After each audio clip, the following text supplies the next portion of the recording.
Sir கேக்குது. Okay. அந்த அடிப்படையில நம்ம பரீட்சை வினாத்தாள்ல இலக்கிய வரலாறுங்கிற பகுதி கேட்கப்படும். சரியா? சொல்லுங்க பாப்போம். எந்த பரீட்சை வினாத்தாள்ல எத்தனாவது கேள்வியா இலக்கிய வரலாறு, அதாவது தென்னிந்திய தமிழ் இலக்கிய வரலாறு வருது? சொல்லுங்க பாப்போம் யாராவது ஒரு ஆள். பார்ட் 1லயா? பார்ட் 2லயா? அப்ப அதுல எத்தனாவது கேள்வியில எத்தனை புள்ளிகளுக்கு வருது? யாராவது ஒரு ஆள்.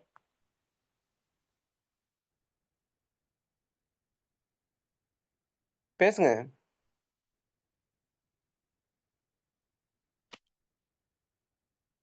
பேசுங்க பிள்ளைகள். பேப்பர் மாடல் தெரியுதுல உங்களுக்கு? அத வச்சு சொல்லுங்க.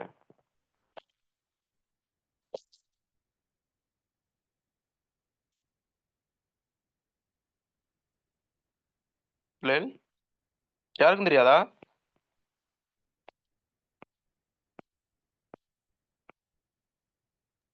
பகுதி 2 வினாத்தாள்ல 4வது கேள்வியிலிருந்து 7வது கேள்வி வரை. ஓகே.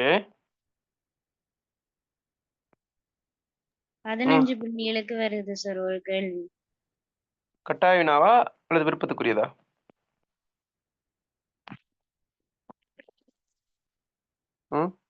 இங்க பாருங்க பிள்ளைகள், பகுதி 2ல தான் அது கேட்கப்படுது. நல்லா கவனிச்சுக்கணும். இது எந்த அளவு தூரம் இம்பார்ட்டன்ட் நம்ம அதுல இருந்து தெரிஞ்சு கொள்ளலாம். சரியா? கவனிங்க. பாருங்க, முதலாவது பார்ட் 2 நம்ம எடுக்கும்போது முதலாவது நம்ம எம்சிக்யூவை செய்வோம். சரியா? பல்வேறு வினாக்களை செய்வோம். அப்ப எந்த அளவு தூரம் இதை நம்ம விரைவா செய்யறோமோ அந்த அளவு தூரம் நமக்கு நல்லம். என்கிட்ட அடுத்தடுத்த கேள்விகள் எழுதக்கூடியது இருக்கு. அதனாலதான் நம்ம இலக்கணத்துக்கு ரொம்ப இம்பார்ட்டன்ட் கொடுத்துக்கிட்டே இருக்கோம். இந்த பேப்பரை பார்ட் 2 பேப்பரை நம்ம வெற்றிகரமா முழுமையா டைம் மேனேஜ்மெண்டோட செய்யறதுக்கு இது ரொம்ப முக்கியம். சரி, ஒரு எம்சிக்யூ பேப்பர் நீங்க எவ்வளவு நேரத்துல செய்வீங்க? எம்சிக்யூ 20 எம்சிக்யூ எவ்வளவு நேரத்துல செய்யலாம்? சொல்லுங்க. 20 கேள்வியை எவ்வளவு நேரத்துல செய்வீங்க? அது உங்களோட புரிதலை பொறுத்து. உங்க நல்ல half an hourலாம் போகக்கூடாது பிள்ளைகள். அவ்வளவு நேரம்லாம் போனோம்னா சிக்கலாயிரும். சரியா? 10-15 நிமிஷத்துல செஞ்சிடணும். சரி, அந்த அளவு நீங்க எக்ஸ்பர்ட்டா இருக்கணும். அந்த அளவு அதனாலதான் நம்ம எம்சிக்யூ அடுத்தது பிராக்டிஸ் பண்றோம். யோசிச்சு பாருங்க. இப்ப பின்னொட்டில் இதழ் குவி உயிர் அப்படிங்கல உங்களுக்கு நேரடியா அது தெரிஞ்ச ஒரு கருத்தா இருந்தா அல்லது அந்த அந்த அந்த கருத்தியல் அந்த விளக்கம் உங்களுக்கு தெரியுமா இருந்தா நீங்க யோசிக்க வேண்டிய அவசியம் இருக்குமா? குயிக்கா பாருங்க. பின்னொட்டில் இதழ் குவி உயிர் விட விட என்னது? குயிக்கா சொல்லுங்க. AIOAI என்னது? எது? ஓன்னு தெரியும். அதுக்கு எவ்வளவு நேரம் பிடிக்குது உங்களுக்கு? எவ்வளவு நேரம் பிடிக்குது? ஒரு 5 செகண்ட், 10 செகண்ட் வைங்களேன். 10 செகண்ட் அவ்வளவுதான் பிடிக்குது. அப்ப அப்படி ஒண்ணுக்கு வந்து ஒரு 20 செகண்ட் வைங்களேன். 20 செகண்ட். சரியா? 20 செகண்ட்ல 20 கேள்விக்கு எத்தனை நிமிஷம்னு பாருங்க. சும்மா சாதாரணமா எவ்வளவு வருது?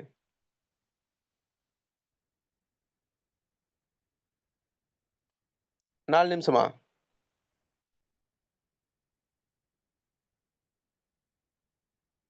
4 நிமிஷம் தான் வருது. 2 4. அப்ப அதுதான் அந்த அளவு எக்ஸ்பர்ட்டா இருந்தா நம்ம 4 5 நிமிஷத்துல செய்யலாம். அவ்வளவு தூரம் தேவையில்ல. நீங்க அவ்வளவுக்கு 10 செகண்ட்ல செய்ய வேண்டிய அவசியம், 20 செகண்ட்ல செய்ய வேண்டிய அவசியம் இல்ல. நீங்க அரை நிமிஷம் சரி எடுத்துக்கங்க. சரியா? குறைந்தது வந்து ஒரு 10-15 நிமிஷத்துக்குள்ள செய்யறதுக்கு பார்க்கணும். 15 அல்லது 10 நிமிஷத்துக்குள்ள. 10 நிமிஷம் செஞ்சா ரொம்ப நல்லா. சரியா? ஓகே. அப்ப எம்சிக்யூ நல்ல எக்ஸ்பர்ட் ஆகுங்க. சரி, எம்சிக்யூ ரொம்ப உங்களுக்கு துணை செய்யும். ஏன்னா நம்ம விரைவா செய்யக்கூடிய அளவுல இருக்கணும். 20க்கு 20 இருக்கணும். அதே மாதிரி வேகம் இருக்கணும். அடுத்து பாருங்க, அடுத்த பேப்பருக்கு நம்ம போறோம். இதெல்லாம் வந்து உங்களோட சுய புலமையை பரீட்சைக்கக்கூடியது இந்த பேப்பர். பார்ட் 1 வந்து சிலபஸ் அறிவு. முழுமையா பாடத்திட்டத்தின் அறிவு கட்டாயம் இருக்கணும்.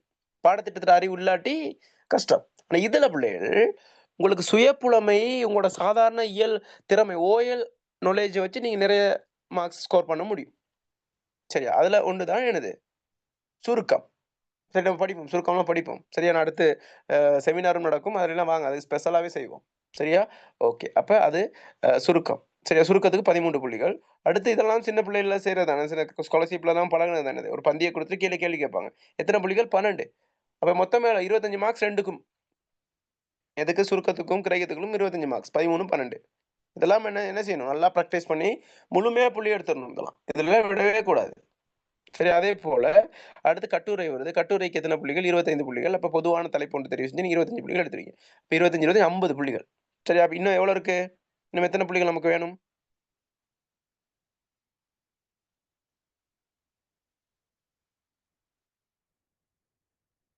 சொல்லுங்க பிள்ளைகள். இதுல 25 கவனிங்க. அங்கிருந்து வாங்க. எம்சிக்யூல எத்தனை பார்த்தோம்? 20 புள்ளிகளா?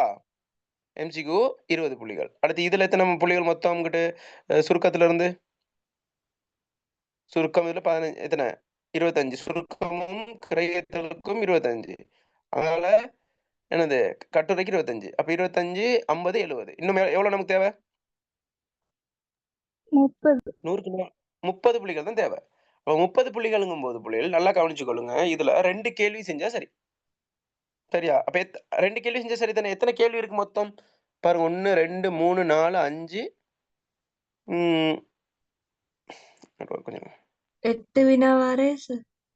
இல்ல 8னா இதுல எங்கிட்ட சொல்றேன். இப்ப 30 புள்ளிகள் கேட்கிறேன். ஆ.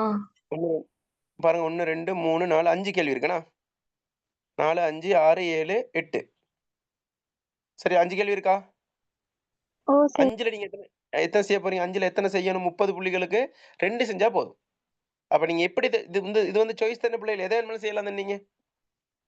கட்டாயம்னா இல்ல. ஏன்னா எங்கட சிலபஸ்ல எப்படின்னு கேட்டா, இப்படி இருந்துச்சு பிள்ளைகள். இலக்கணம் இல்ல. இந்த 8வது கேள்வி இல்ல எங்களுக்கு. சரியா? எங்களுக்கு எப்படின்னு கேட்டா, எம்சிக்யூல 20 புள்ளிகள் எம்சிக்யூ இருக்குன்னு உங்களுக்கு பேப்பர் அதே மாதிரி இருக்கும். மத்தது எக்ஸ்ட்ராவா இலக்கணமே வரும் பிள்ளைகள். 5 கேள்வி வரும். சரியா? இப்ப என்னது கூட்டு பெயர் என்றால் என்ன? அ என்னது வினையாளனின் பெயர் என்றால் என்ன? அந்த மாரி கேட்டு 5 கேள்வி. அது 2, 2 புள்ளிகளுக்கு எழுத வேண்டி வரும். அப்ப அதிலேயே வந்துரும் 10 மார்க்ஸ். அப்ப அங்க எம்சிக்யூல 20 இதுல 10 30 இலக்கணத்துக்கு வந்துரும்.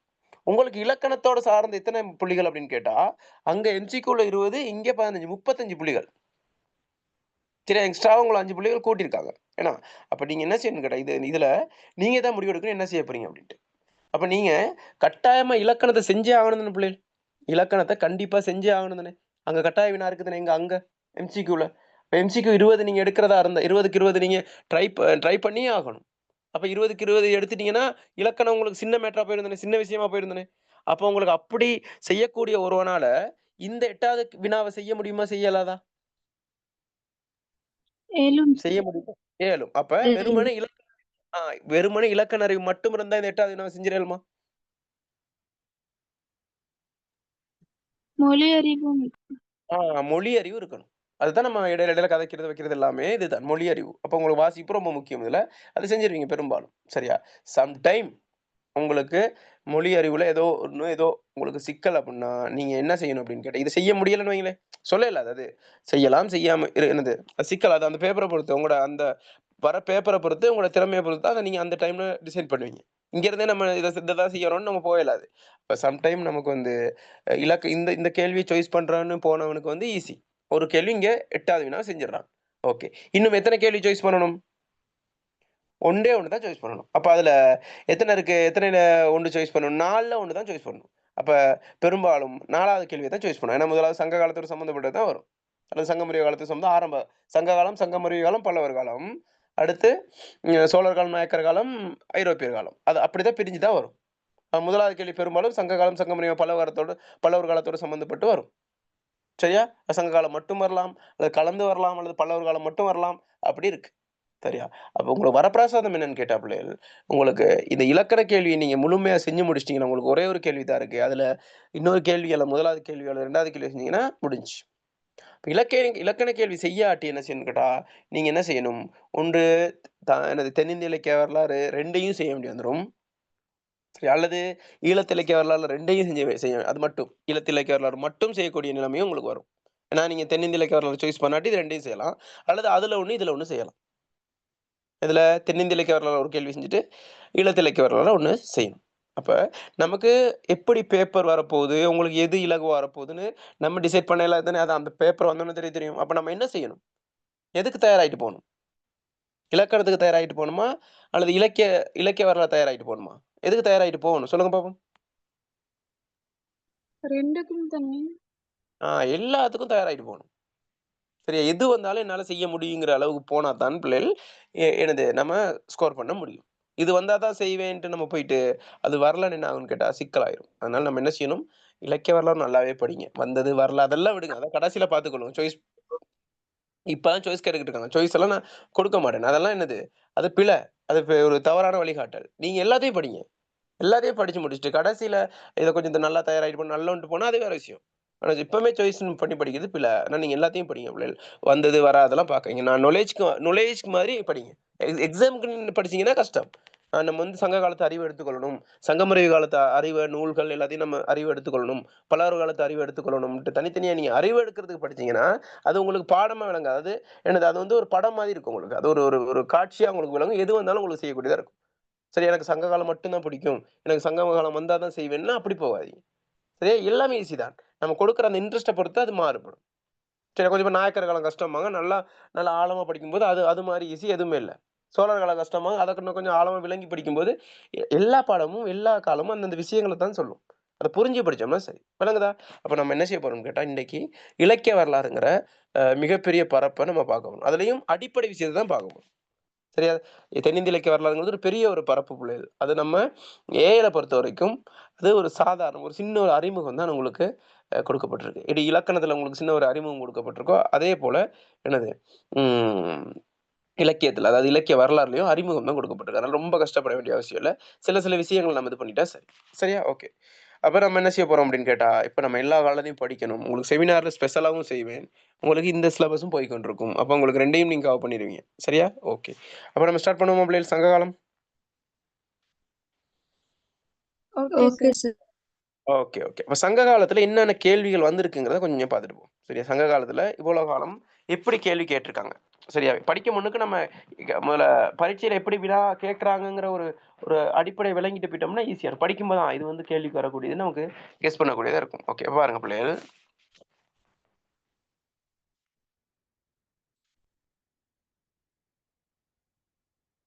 ஸ்கிரீன் விளங்குதா? ஆம் சார். ஆ சார். ஓகே. பாருங்க இது 2006ஆம் ஆண்டு வந்தது. சரியா? பாருங்க எப்படி கேள்வி கேட்டிருக்காங்க. சங்ககால இலக்கியங்களின் பொருள் மரபினை தெளிவுறுத்துக. சரியா? சங்ககால இலக்கியங்களின் பொருள் மரபினை தெளிவுறுத்துக. இப்ப பொருள் மரபுங்கிற ஒரு விஷயம் படிக்கணும். மன்னர்களை புகழ்ந்து பாடும் சங்க இலக்கிய மரபு பிற்காலத்தில் எவ்வாறு வளர்ந்துள்ளது என்பதை சுருக்கமாக கூறுக. ஒரு கேள்வி செஞ்சு 1வது கேள்வி செஞ்சிட்டீங்க. 2வது கேள்வி விளங்காட்டி தெரியாட்டி அவ்வளவுதான். அப்ப அதனால என்ன செய்யணும்? நம்ம குறிப்பிட்ட காலத்தையும் படிக்கணும். ஏனைய காலங்களோட தொடர்புபடுத்தியும் படிக்கணுங்கிறது உங்களுக்கு விளங்கணும். விளங்குதா? பார்ப்போம். 2006. சரி 2007ல சங்ககால இலக்கியங்களை அவற்றின் பொருள் மரபு கேட்பவும், செய்யுள் மரபு கேட்பவும் வகுத்து காட்டு. அப்ப பொருள் மரபு, செய்யுள் மரபுன்னு 2 இருக்கு. அத நம்ம படிப்போம். சரியா? அத வகுத்து காட்டும். அத பார்ப்போம். ஆற்றுப்படை இலக்கியத்தின் அமைப்பையும், சங்க காலத்தில் அது பெற்ற வளர்ச்சியும் விளக்குக. சரி ஆற்றுப்படை இலக்கியம். அது ஒரு ஒரு ஒரு பரப்பு இருக்கு. ஆற்றுப்படை இலக்கியம். அதையும் நம்ம பார்ப்போம். 2007ஆம் ஆண்டு இப்படி வந்திருக்கு. சங்க காலத்தோட தொடர்புபடுத்தி. அடுத்து 2008 வரல. 2009ல சங்ககால அகத்திணை இலக்கியங்களின் தனித்துவ பண்புகளை விளக்கி கூறுக. சங்ககால அகத்திணை இலக்கியங்களின் தனித்துவ பண்புகளை விளக்கி கூறுக. அவற்றுள் எவ்வளவு பண்புகள் பல்லவர் கால பக்தி இலக்கியங்களிலே காணப்படுகின்றது என்பதை எடுத்து காட்டுக. விளங்குதா? அப்ப அது என்னது? அது சங்க காலத்தை தொடர்புபடுத்தி வந்திருக்கு 2009ல. சரியா பாருங்க. ஏனைய காலங்களும் தொடர்புபடுத்தி தான் வருது. சரி அடுத்து பாருங்க. 2010 சங்ககால இலக்கியங்களின் தனித்துவ பண்புகள் 4னை அ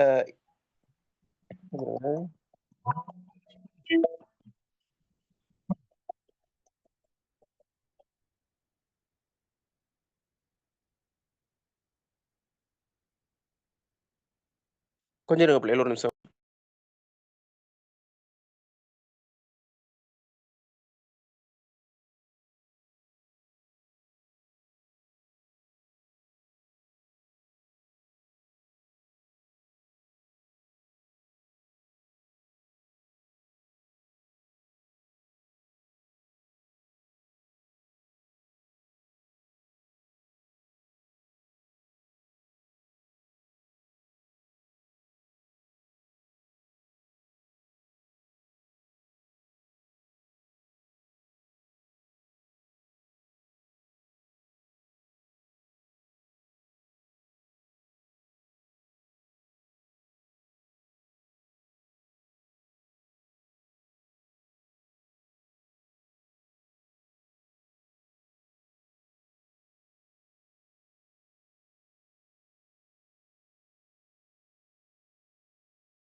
ஓகே. சாரி பிள்ளைகள். இடையில ஒரு கோல் ஒண்ணு வந்துச்சு. முக்கியமான கோல். ஓகே. என்னது அப்ப 2010ஆம் ஆண்டு பாருங்க, சங்ககால இலக்கியம் தனித்துவ பண்புகள் 4 ஏற்ற எடுத்துக்காட்டுகள் தந்து விளக்குக. இக்கால பண்புகள் சங்கமருவிய கால இலக்கியங்களிலே செல்வாக்கு செலுத்தியவற்றினை பரிசீலிக்க. சரியா பாருங்க, அந்த தொடர்புபடுத்தி கேட்டிருக்காங்க. அடுத்து கவனிங்க. சங்ககால அகத்திணை நூல்கள் எவை என்பதையும், புறத்திணை நூல்கள் எவை என்பதையும் எடுத்து காட்டுக. சரி பாருங்க, நேரடியாக நூல்களை மட்டும் கேட்டு பிள்ளைகள் அப்ப பாடமாக்க வேண்டிய ஒரு நமக்கு. புறத்திணை இலக்கியங்களின் தனித்துவ பண்புகளை சுருக்கமாக விளக்குக. நெடுநல்வாடையை புறத்திணை இலக்கியம் என கொள்வது எவ்வாறு பொருந்தும் என்பதை பாருங்க. இந்த மாதிரி கேள்வி வந்துதான் குறிப்பிட்ட நூல் குறுந்தொகை பற்றி அல்லது நற்றினை பற்றி ஏதோ ஒரு நூலை பற்றி நெடுநாள்வாடை இந்த படம் வந்துருக்கு தனியா.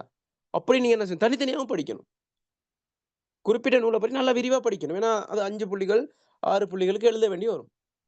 கூடதான் 5 புள்ளிகள் எழுதுறதுக்கு நம்ம என்ன செய்யணும், அதை நம்ம படிக்கணும் பிள்ளைகள் தனித்தனியா. மேலோட்டமா படிச்சு சரி வராது. அடுத்து பாருங்க, சங்ககால அகத்திணை நூல்களை குறிப்பிட்டு அகத்திணை மரபின் முக்கிய அம்சங்களை விளக்குக. அப்புறம் உள்ளுரை ஓமம் என்றால் என்ன என்பதை தெளிவுபடுத்தி அகத்திணை பாடல்களில் உள்ளுரை ஓமம் பயன்படுத்த மாட்டேன்னு விளக்கு. அது நாங்கள் 2013ஆம் வந்துச்சு, அதுக்கு பிறகு வரல. அதெல்லாம் நல்லா இம்பார்ட்டண்டா படிக்கணும். சங்கமருவிய கால இலக்கியங்களில் அகத்திணை மரபு இடம்பெறும் மாட்டினை சுருக்கமாக எடுத்துக்காட்டு 2013. அடுத்து சங்க காலத்தில் எழுந்த ஆற்றுப்படை நூல்களை குறிப்பிட்டு ஆற்றுப்படை பற்றி சுருக்கமாக விளக்குக. அடுத்து அகத்திணை பாடல்களை அடிப்படையாக கொண்டு முதற்பொருள் கருப்பொருள் உரிப்பொருள் என்பவற்றை தெளிவுபடுத்துக. புறத்திணை மரபின் பிரதான அம்சங்களை தெரிவிது. 2 சிலபஸ், அதாவது நியூ சிலபஸ்க்கு ஓல்டு சிலபஸ்க்கு வந்து பேப்பர் தான் இதை நான் போட்டிருக்கேன். சரியா? ஓகே. அடுத்து சங்ககால இலக்கியங்கள் அகம்புறம் என பகுக்கப்பட்டமைக்கான அடிப்படை ஆராய்க. கைக்கிளை பெருந்திணை பாடாந்திணை காஞ்சித்திணை என்பவற்றை விளக்குக. பல்லவர் காலத்தில் கைக்கிளை மரபு கையாளப்படும் மாட்டினை விளக்குக. பேச தெளிவா இருக்க பிள்ளைகள், விளங்குதா? கேட்டுக்கிட்டீங்களா? ஓகே. அடுத்து பாருங்க, 2018 11 மேற்கணக்கு நூல்களை அவற்றின் பொருள் மரபின் அடிப்படையில் வகுத்து காட்டுக. பாருங்க, கேட்ட கேள்வி திரும்ப திரும்ப கேட்பாங்க. சங்ககால அகத்திணை இலக்கியங்களில் பொது பண்புகளை விளக்கு. இதை பாருங்க, பொது பண்புகள் அழகாக எழுதி விடுவீங்க. நெடுநல்வாடை அகத்திணை இலக்கியம் என கொள்ள முடியுமா எடுத்துருக்க. இது முன்னுக்கும் கேட்டிருந்தாங்க தானே பிள்ளைகள், நெடுநல்வாடை தானே கேட்டிருந்தாங்க. 2000 கேட்டிருந்தாங்க பாருங்க. 2011 கேள்வி வந்திருக்கு. அதே இதை வந்து 2016 வந்திருக்கு. அப்ப அதுல நெடுநல்வாடை அகத்திணை இலக்கியம் என்று இலக்கியம் என்று கொள்ள முடியுமா கருத்துரைக்க. அடுத்து இதுல எப்படி கேட்டிருந்தாங்க, நெடுநல்வாடை புறத்திணை இலக்கியம் என கொள்வது எவ்வாறு பொருந்தும் என்பதை பரிசீலிக்க. எப்படி ஒரே நூலை வேற வேற மாதிரி கேட்டிருக்காங்க. இப்ப நம்ம எல்லாத்துக்கும் தெளிவா இருக்கணும் பிள்ளைகள். அடுத்து சங்ககால இலக்கியங்கள் அகம்புறம் என பகுப்பட்டு அடிப்படை ஆராய்க. கைக்கில் இதெல்லாம் பார்த்துருந்தேனே. ஓகே. அடுத்து இதுவும் பார்த்துட்டோம். அடுத்து சங்கமறிய காலத்தில் எழுந்த நூல்களை அவற்றின் பொருண்மரபின் அடிப்பில் வகுத்து காட்டுக. சங்ககால இலக்கிய மரபு சங்கமறிய காலத்தில் தொடர்ந்து வாட்டி விவரிக்க அப்படி வந்திருக்கு. சரியா? அடுத்து 2018 அகத்திணை புறத்திணை என்ற பாகுபாட்டின் அடிப்படையினை சுருக்கமாக விளக்குக. புறத்திணை நூல்களின் வாயிலாக சங்ககால புலவர்களை பற்றி அறிந்து கொள்ளக்கூடிய முக்கிய செய்திகள் யாவை? ஆற்றுப்படை இலக்கியத்தின் அமைப்பினையும் சங்ககாலத்தில் அது பெற்ற வளர்ச்சியினை விளக்குக. அடுத்து 8 தொகை 10 பாட்டு நூல்களை அவற்றின் பொருள் அடிப்படையில் வகைப்படுத்துக. யாப்பு அடி எண்ணிக்கை ஆகியவற்றின் அடிப்படையில் சங்க அகப்பாடல்கள் நூல்கள் தொகுக்கப்பட்டவற்றினை விளக்குக. தொகை நூல்களின் கலித்தொகையின் தனித்துவம் பற்றி விளக்குக. சரியா? அப்படி அடுத்து கடைசி நினைக்கிறேன், சங்ககால இலக்கிய போக்கிலிருந்து சங்கமுறைய கால இலக்கிய போக்கு மாறுபடுமாட்டினையும் அதற்கான காரணியை பரிசீலிக்க 18 கீழ்க்கணக்கு நூல்களை வகைப்படுத்தி காட்டுக. சங்கமுறைய காலத்தை இருண்ட காலம் என்போர் அதற்கு காட்டும் காரணங்கள் யாவை என்ன ஏற்புடையதான நம்ம விளக்க வேண்டியதான் வரும். சரி, இதுதான் பிள்ளைகள் இவ்வளவு காலம் வந்த கேள்விகள். இதே மாதிரி தான் ஒரு கேள்வி உங்களுக்கு வரும். இப்போ எது வரும் நம்ம என்ன செய்யலாம், நமக்கு சொல்லல. அதனால நம்ம எல்லாத்துக்கும் என்ன செய்யணும், தயாராகணும். அப்ப நீங்க என்ன செய்யணும் அப்படின்னு கேட்டா, முதல்ல அந்த பாஸ்ட் பேப்பர்ல உள்ள கேள்வியையும் அதே போல அதுக்கு கொடுக்கப்பட்ட விடையும் ஒரு டியூட் மாதிரி செய்யுங்க. நான் கொடுக்குற முதல் வேலை. சரி, அந்த கேள்விகளை போட்டு பாஸ் பேப்பர் வந்துச்சுன்னு அது கேள்வியை போட்டு அது விடையை நீங்க என்ன செய்யுங்க, அந்த பாஸ் பேப்பர்ல உள்ளதுலே என்னது மேலதிகமானது இல்லாத விஷயங்களை நீங்க சேகரித்து எழுதி கொள்ளுங்க. சரி, அப்போ அது உங்களுக்கு பெரிய ப்ராக்டிஸாக இருக்கும். சரி, அதுக்கு பிறகு நம்ம படிக்க நான் கொஞ்சம் கேள்விகள் வரேன். நீங்கள் ப்ராக்டிஸ் பண்ணுறது தான் இருக்குது. நிறையா ஃபிசிக்கல் கிளாஸாக இருந்தால் அப்பயே எழுத சொல்லி இப்படிலாம் பேப்பர்லாம் திருத்தி இது பண்ணலாம். நம்ம ஆன்லைன் கிளாஸ்னால நீங்கள் தான் ப்ராக்டிஸ் பண்ணிக்கணும். சரியா? ஓகே. இப்போ நம்ம என்ன செய்ய போகிறோம்னு கேட்டால் சங்ககாலம் ஸ்டார்ட் பண்ணும். சரியா? ஓகே.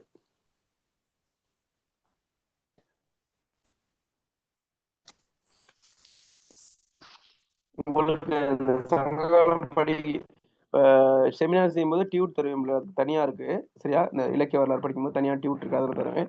இப்போ வந்து நம்ம ஒரு நூலை அடிப்படையாக வச்சு நம்ம சில விஷயங்களை நம்ம டிஸ்கஸ் பண்ணிட்டு போவோம். சரியா? ஓகே.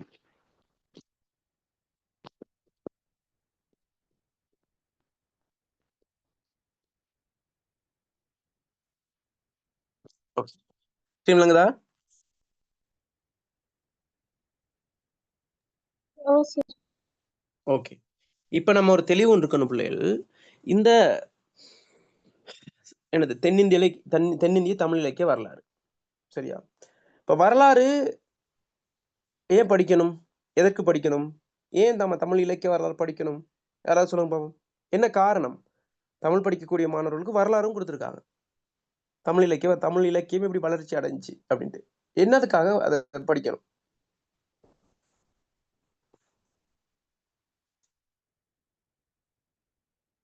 ஏன்னா ஒரு விஷயம் வந்து இப்ப முழுமை அடைஞ்சிருக்கு அப்படின்னா, இப்ப கம்ப்யூட்டர் யூஸ் பண்றோம், நேரடியா கம்ப்யூட்டரா வரல. நிறைய படிமுறைகள் அடிப்படையில ஒன்னொன்னா வந்து இப்ப கம்ப்யூட்டர் நம்ம யூஸ் பண்ணிக்கிட்டு இருக்கோம். அது இன்னும் பலதரப்பட்ட வகையில வளர்ச்சி அடைஞ்சிட்டே போகும்.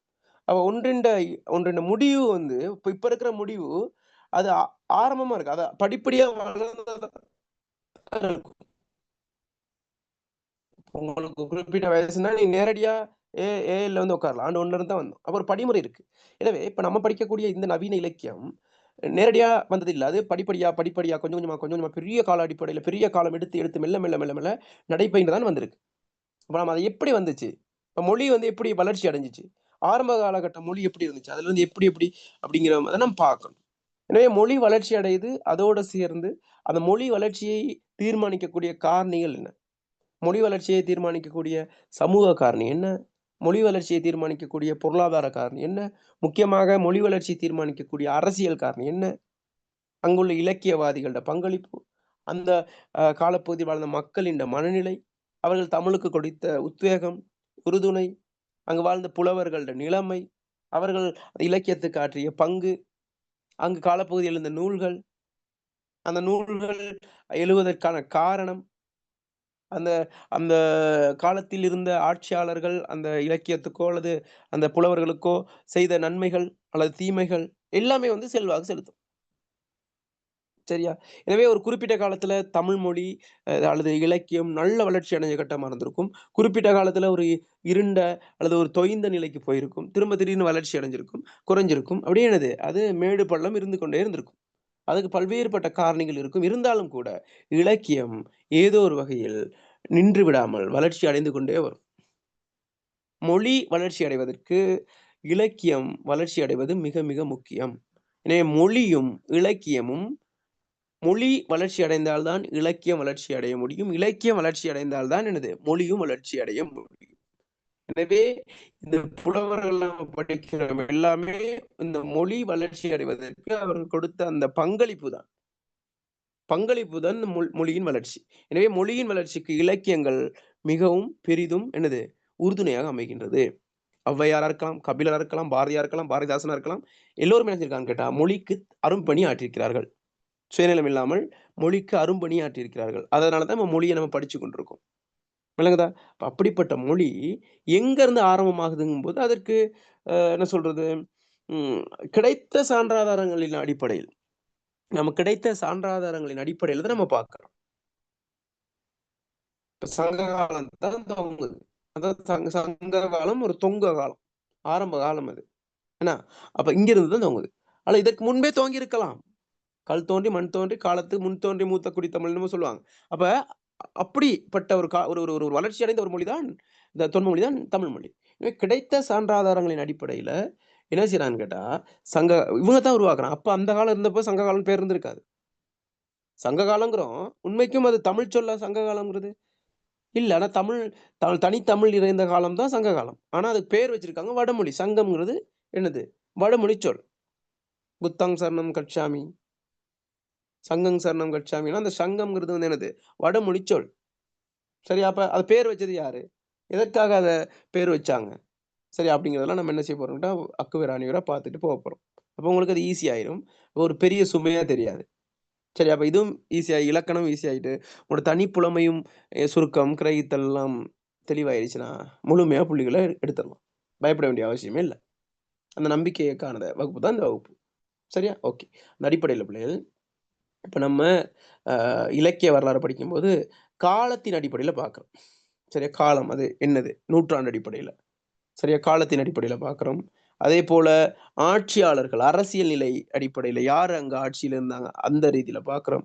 அதே போல அந்த பாடுபொருள் அடிப்படையில அது என்ன பாடுபொருள்? காதலை பாடியதா, வீரத்தை பாடியதா, கடவுளை பாடியதா, மன்னரை பாடியதா, சரி அப்படி அப்படி அப்படி அப்படி என்னது நம்ம பார்க்கிறோம். சரி அதன் அடிப்படையில தான் நம்ம காலத்த வகை வகையா பார்க்கிறோம்.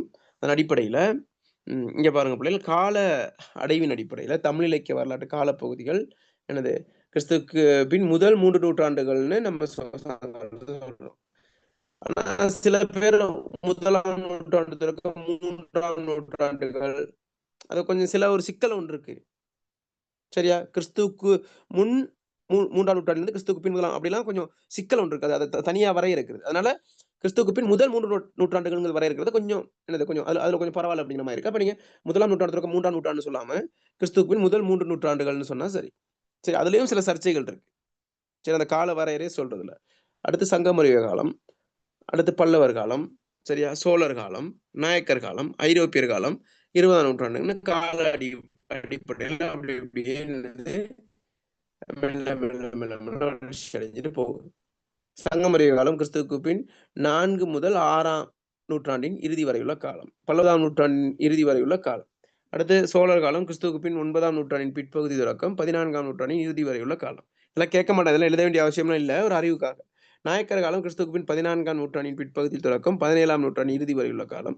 ஐரோப்பியர் காலம் கிறிஸ்துவுக்கு பின் 18ஆம் 19ஆம் நூற்றாண்டுகளை கொண்ட காலம் அப்படிங்கிற அடிப்படையில பார்க்குறோம். 20ஆம் நூற்றாண்டு வந்து ஐரோப்பியர் கால முடிவிலிருந்து தற்காலம் வரை உள்ள காலம். அப்ப நம்ம 20ஆம் நூற்றாண்டுல வாழ்ந்து கொண்டிருக்கிறது நம்ம பார்க்கணும். சரியா? இது வந்து காலத்தின் அடிப்படையில் நம்ம பார்க்கக்கூடிய நிலைமைகள். சரியா?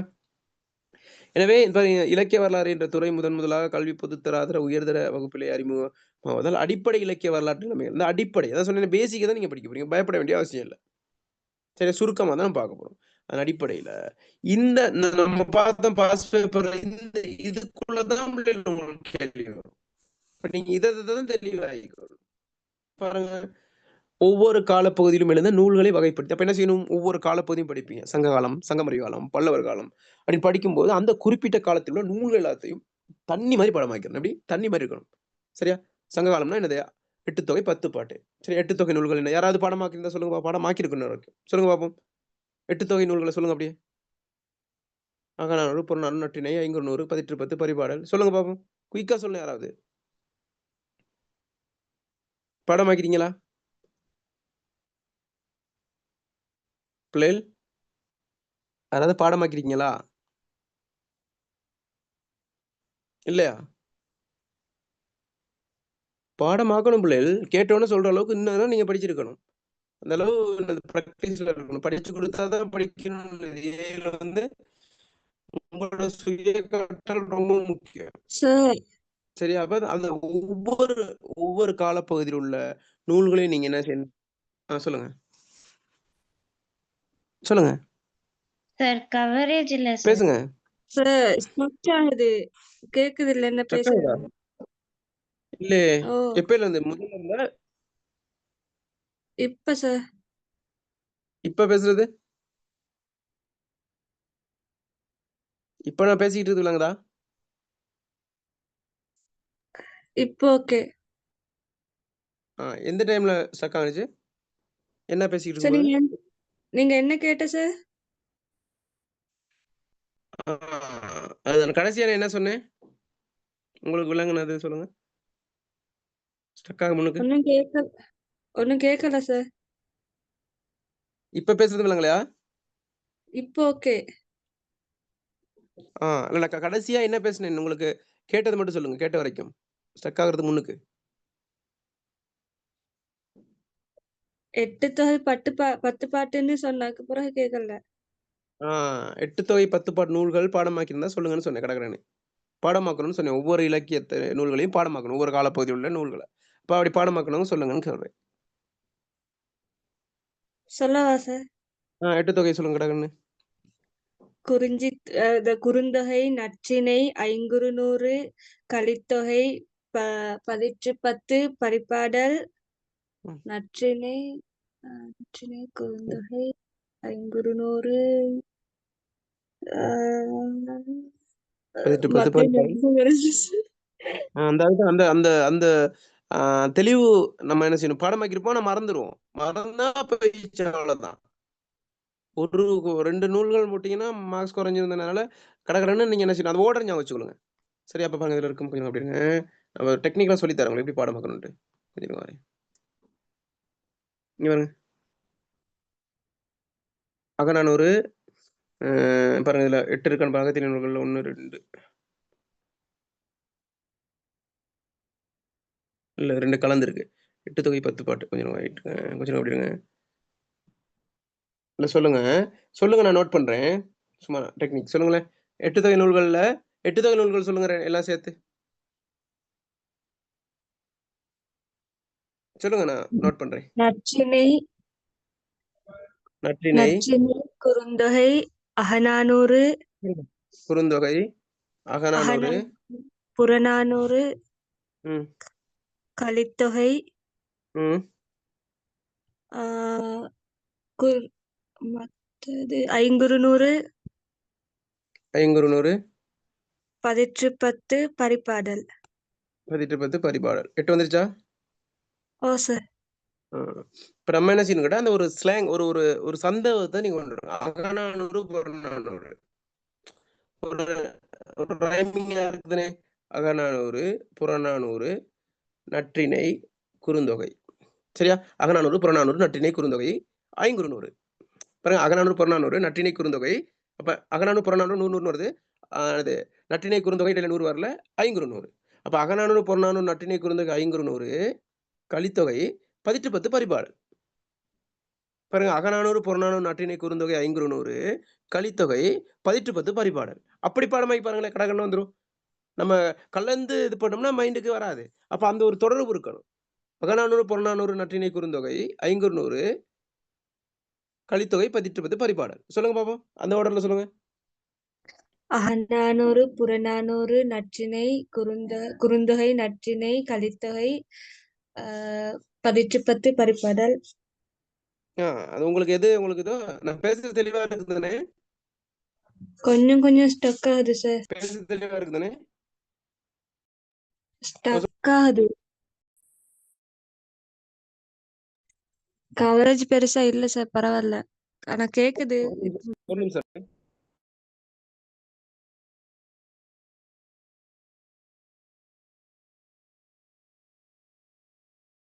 கொஞ்சம் பிள்ளை.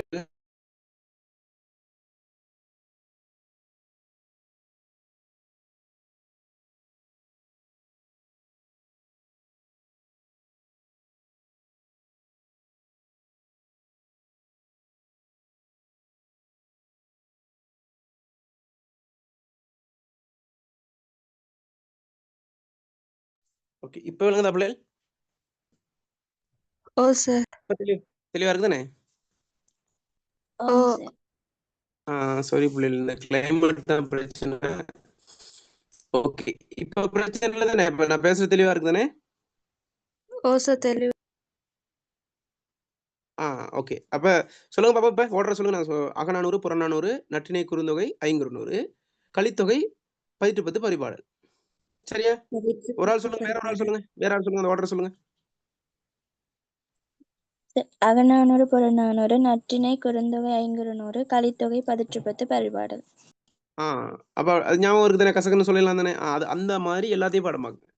இப்ப நீங்க சங்கமரிய கால இலக்கியங்கள் வைங்களேன், அதையும் அந்த ஓர்டர். அப்ப நீங்க என்ன பாருங்க, இப்ப அந்த ஒரு எழுத்து, இப்ப புறத்தினை சரி 10 பாட்டு நூல்கள் சொல்லுங்களேன் பாப்போம். 10 பாட்டு நூல்கள் இப்ப இதை அழிக்கிறேன். 10 குறிஞ்சி பாட்டு நூல்களையும் 10ஐயும் சொல்லுங்களேன். உங்களுக்கு டெக்னிக் சொல்லி தரேன், உங்களுக்கு படிக்கல. கொஞ்சம் வரேன், வெயிட். சொல்லுங்க. குறிஞ்சிப்பாட்டு, முல்லைப்பாட்டு, ஒண்ணுதான் சொல்லுங்க. குறிஞ்சிப்பாட்டு, முல்லைப்பாட்டு, முல்லைப்பாட்டு, மதுரை காஞ்சி, மதுரை காஞ்சி, பட்டினப்பாலை, பட்டினப்பாலை, திருமுருகாற்றுப்படை, திருமுருகாற்றுப்படை, பொருணராற்றுப்படை, பொருணர் ஆற்றுப்படை, பெரும்பானாற்றுப்படை, பெரும்பானாற்றுப்படை, சிறுபானாற்றுப்படை, சிறுபானாற்றுப்படை, கூத்தராற்றுப்படை, கூத்தராற்றுப்படை, நெடுநல்வாடை. நெடுநல்வாடை. 10 வந்துருச்சா? 1 2 3 4 5 6 7 8 9 10. ஓகே. எப்படி இதை கொஞ்சம் ஆர்டர் படுத்துங்க.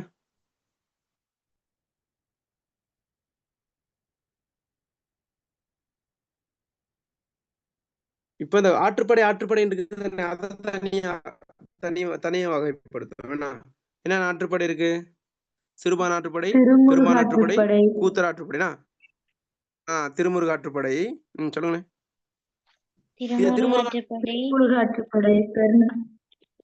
இல்ல இப்படி வைங்க. சிறுபான் ஆற்றுப்படை, பெருமான் ஆற்றுப்படை, அப்புறம் சின்னது பெருசுன்னு வருது.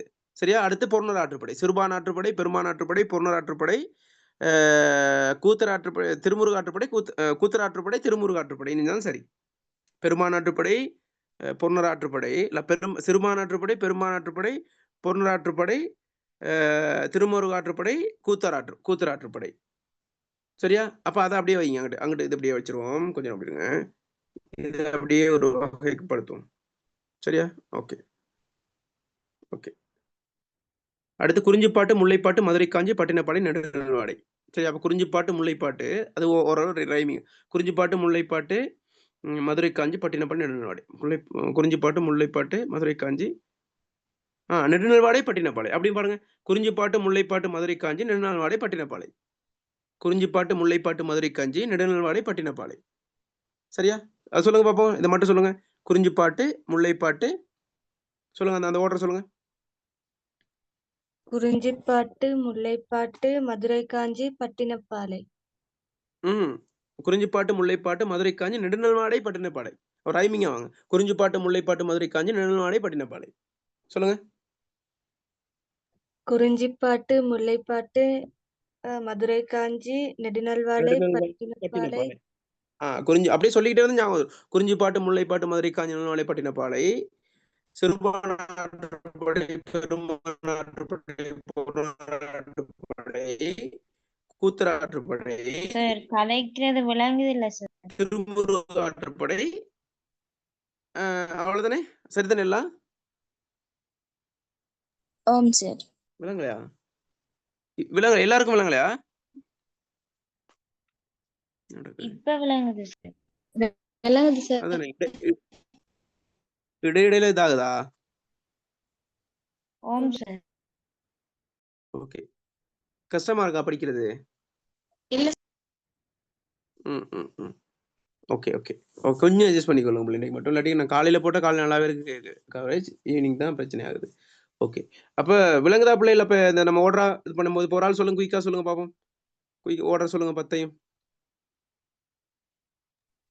குறிஞ்சிப்பாட்டு, முல்லைப்பாட்டு, மதுரை காஞ்சி, பட்டினப்பாலை, நெடுநல்வாடை, திருமுருகாற்றுப்படை, பொருணராற்றுப்படை, பெரும்பானாற்றுப்படை, சிறுபானாற்றுப்படை, கூத்தராற்றுப்படை. ஓகே. உங்களுக்கு எது உங்களுக்கு ஈஸியா இருக்கோ அது மாதிரி. எனக்கு எது ஈஸி, உங்களுக்கு அது ஈஸினா அது பிரச்சனை இல்லை. நான் எழுதிட்டா சரி. சரியா? அந்த ஆற்றுப்படையில ஒண்ணு ஒரே மாதிரி இருக்கும் பிள்ளைகள். 2 பேர் இருக்கு. என்னது சொல்லுங்க பாப்போம். பொருணராற்றுப்படையும் பெரும்பானாற்றுப்படையும். இல்லையே.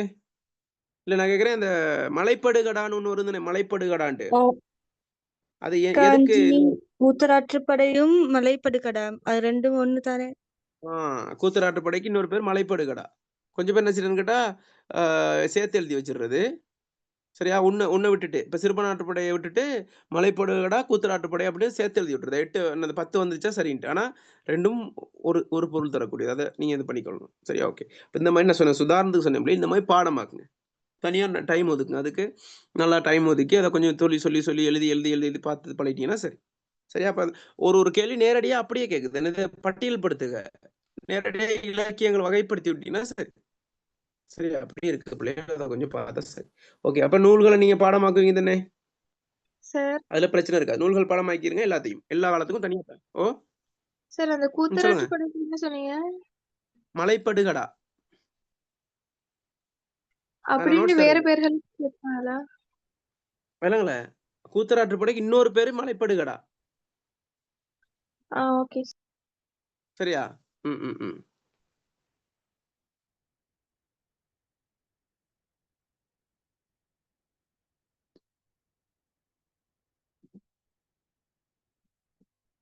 சரியா? ஓகே. பாருங்கப்பா, இதை கொஞ்சம் பார்க்கணும். அப்ப ஒவ்வொரு காலப்பகுதியிலும் வந்து நூல்களை வகைப்படுத்தி காட்டணும். படம் வைக்கிறீங்க தானே? ஓகே. காலப்பகுதியின் அரசியல், சமய, சமூக நிலைமைகளை விளங்கிக் கொள்ளுங்க. அந்த ஒரு குறிப்பிட்ட அரசியல் நிலை எப்படி இருந்துச்சு, சமய நிலை எப்படி இருந்துச்சு, சமூக நிலைமைகள் எப்படி இருந்துச்சு. ஏன் இதை நம்ம படிக்கணும்னா, இதெல்லாம் என்னது அந்த இலக்கியம் உருவாகுவதற்கு காரணியா இருக்கும்.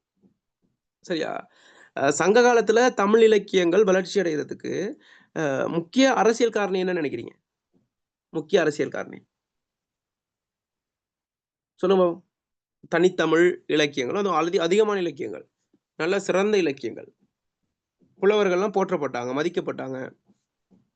அதனால இலக்கியம் வளர்ச்சி அடைஞ்சுச்சு. என்ன காரணம்? என்ன அரசியல் காரணி? மன்னனுக்கும் மக்களுக்கும் இடையிலான தொடர்பு வந்து மிச்ச நெருக்கமா இருந்தது. அந்த மன்னன் தனித்தமிழ் மன்னனா இருந்தான். அந்த குறிப்பிட்ட நிலத்துக்குரிய மன்னனா இருந்தான்.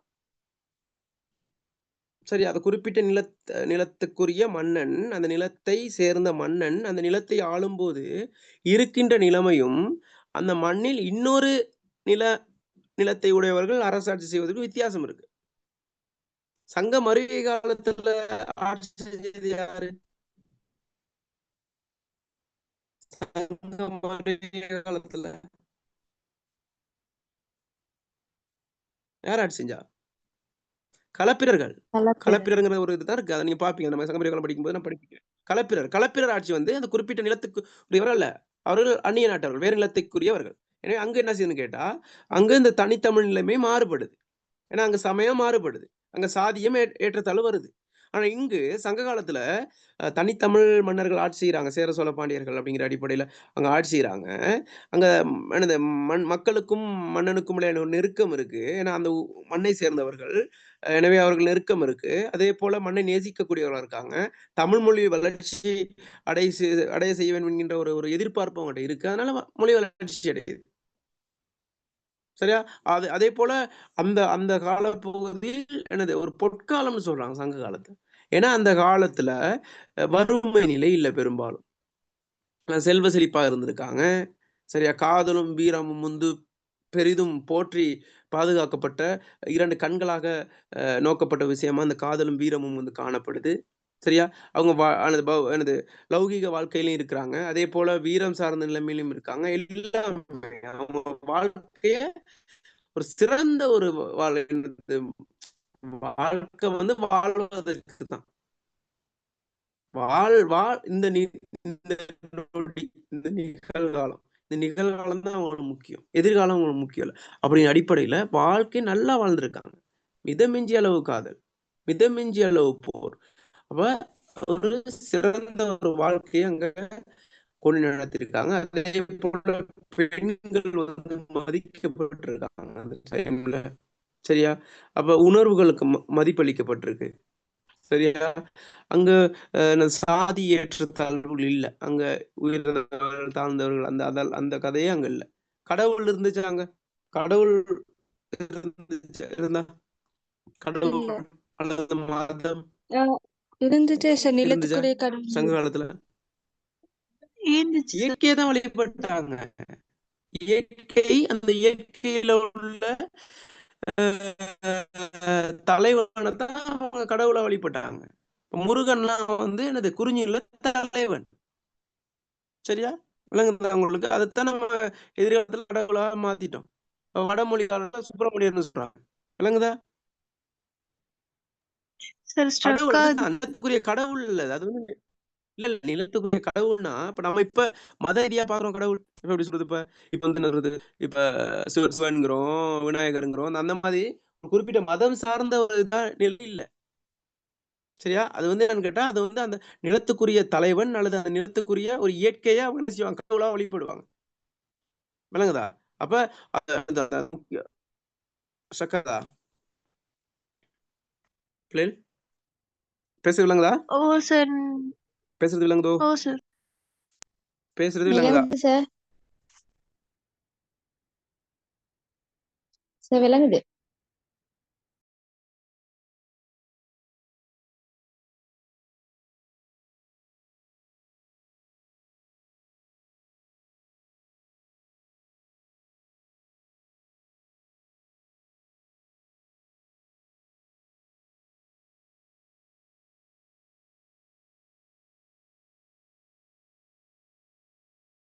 ஓகே.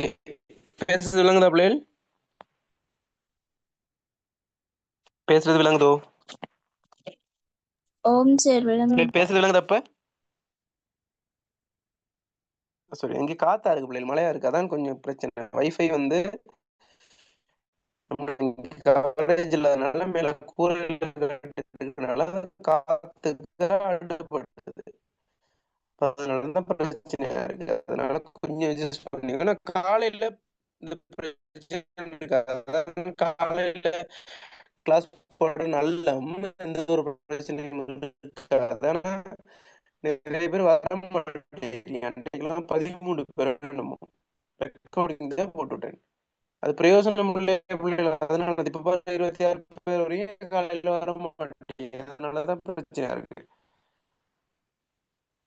நான் வெளியில செய்யறது இப்ப மழைனால அங்கேயும் செய்யறது கஷ்டம். கொஞ்சம் அட்ஜஸ்ட் பண்ணிக்கொள்ளுங்க பிள்ளைகள். பாப்பா அதுக்கான வேற ஏதாவது மாற்றி விட்டு செய்ய நான் செய்தி போடுறதுதான் பிளான் பண்ணி கொண்டிருக்கேன். ஓகே, இப்ப சார் நல்லாவே விளங்குது இல்ல சார். சார் இப்ப விட்டு விட்டு தான் விளங்குதா? விளங்குது.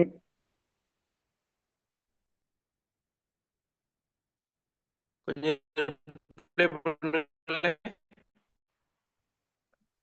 கேக்குது இல்ல சார்.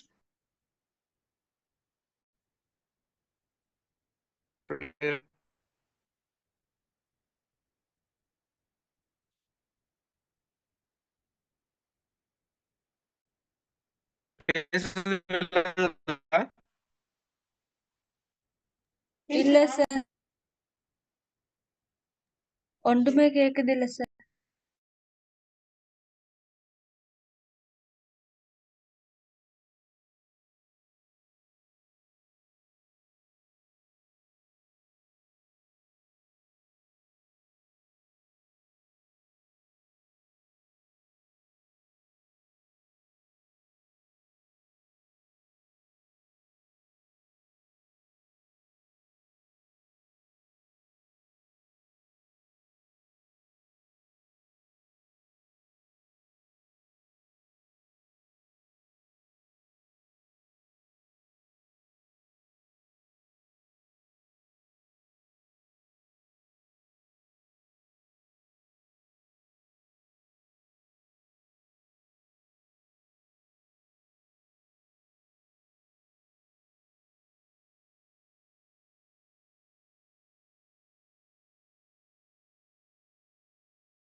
இல்ல சார்.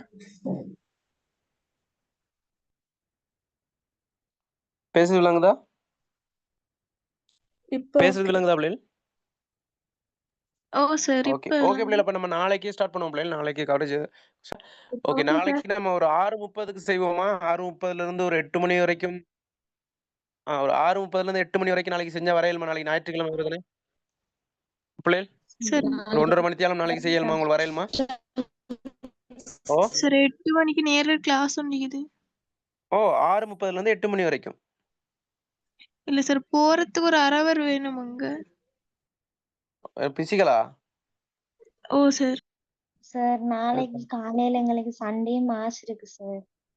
ஓ நாளைக்கு காலையில இல்ல, ஈவினிங் நான் கேக்குறேன். Evening okay sir. Evening okay sir. Evening evening செய்வோம் கேக்குறேன். சார். ஈவினிங் செய்வோம். அப்ப 6:30ல இருந்து 8 மணி வரைக்கும். Okay sir. ஓகே ம்.